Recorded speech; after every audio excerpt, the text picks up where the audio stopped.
everybody, I'm Zach and this is Gus and we're back from GreatDaneCare.com. Today we're here to talk to you about weekly grooming habits. Now we know that everybody is extremely busy, whether it be with your job, your kids, your own personal activities, or in this case, caring for our fur babies here. So we'll be covering the weekly grooming routine that we do with Gus to keep her looking fabulous and also healthy. Now, one key thing that I'll point out is that this is weekly grooming habits, so I won't be covering dental care because that's something that you should be doing ideally much more often than once a week. In this video, instead, we'll be talking about how we control her shedding, keep her coat looking healthy, keep her ears clean, and as well as her nails being trimmed up. Now, while individually none of these topics are extremely complex, there is a way in which you can sequence them to make this process a little bit easier to deal with. And to get into that, the thing that I would always recommend starting with would be the process of kind of shedding control and dealing with all the things that come off our dog. Now, while Great Danes aren't huge shedders, obviously the less time you have to spend vacuuming inside the house and collecting up the hair that is coming off of them, the better for you. So with just a couple of minutes a week spent using a brushing tool like this one here, it's the one made by Kong, it's called the Zoom Groom. It has these rubber bristles which are fantastic for pulling out a lot of the dead hairs that are on their body, but also in the process of not only kind of pulling out this old hair that would have otherwise fallen off, it also distributes the natural oils that are in their coat all throughout their bodies. This way it gives them a very beautiful kind of sheen and appearance that you may have noticed with Gus as we filmed other videos outside or just even sitting inside on the couch here.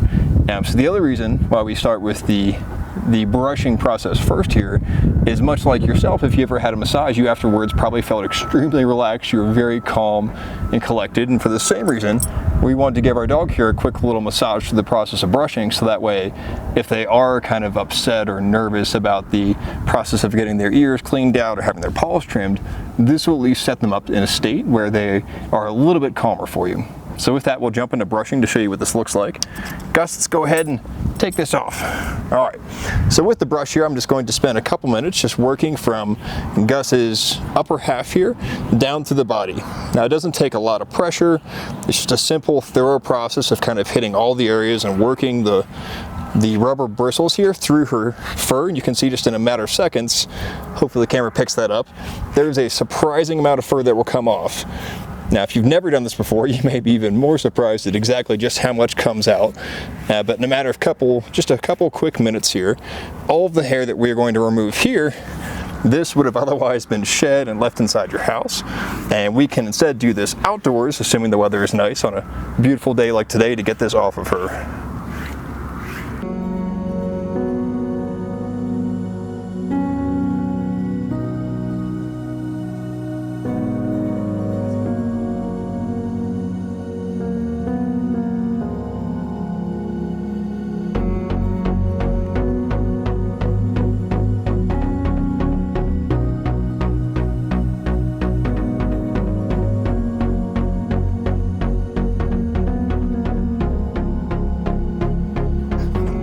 All right, so there you have it. In just a couple short minutes, we have Gus, the vast majority of fur that she would have otherwise shed inside the house. We've got it quickly removed.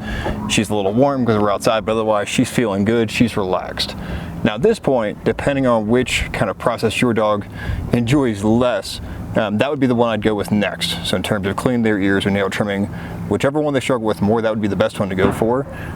Luckily for us, Gus is pretty good with both because we've been so consistent with this for years with her that I'll go ahead and do nail trimming next because that is often a troublesome one for many owners out there. Gus, come. Good girl, sit. Now, to make this process a little bit easier for myself, I've gone ahead and brought out a stool. Gus is so good with nail trimming that I can just simply sit in front of her, ask her to give me a quick paw, and then from there, use a pair of scissor clippers to quickly just trim a tiny bit off her nails to keep them nicely shortened up.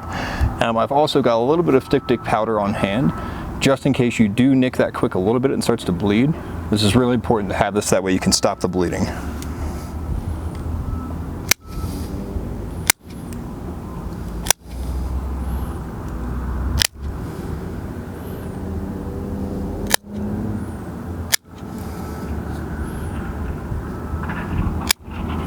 Good girl.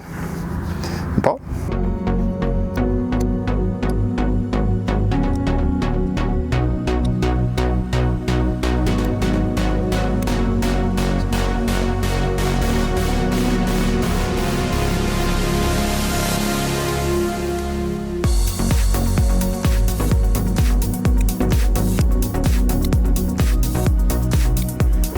Alright, so with that we've gotten Gus's nails all trimmed up. As you will have noticed from the quick video here, to reach her back paws, I find it a little bit easier for Gus at least just to have her lay down and kind of roll over.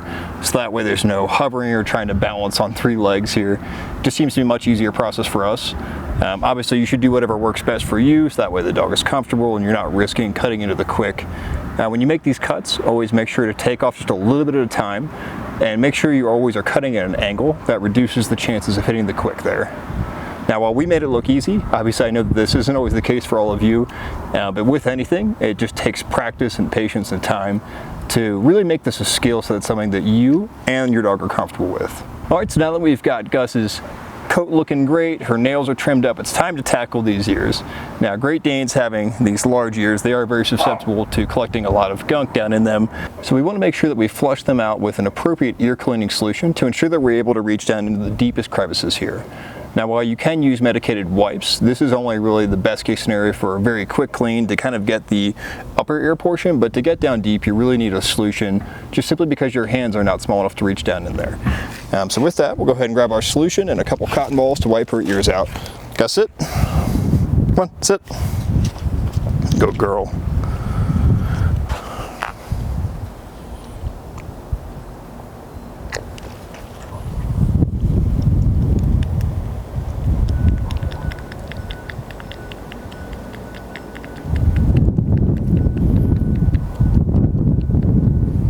Girl, I know, she's a good girl. Good girl. Sit. Gus, sit. Good girl. Go on, sit. That's a good girl.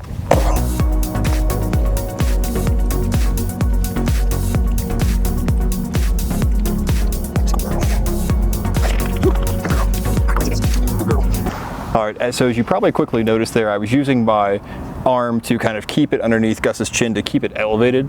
I do this only because sometimes when we fill up her ear with the solution to kind of pump it in there to get all the gunk out, she will try to tip her head down to pour it out. So to prevent her from doing that, I do use my arm as kind of a guide while I am massaging the solution down in there. And of course, once we've done this for 30 seconds or ideally a minute, we let her go ahead and shake it out. Now the shake not only gets the solution out of the ear, but also helps to fling some of that gunk outward so that you can reach it more easily with a cotton ball or with a wipe or something else of that nature. So Gus, come here. Let's go ahead and wipe your ears out. Sit.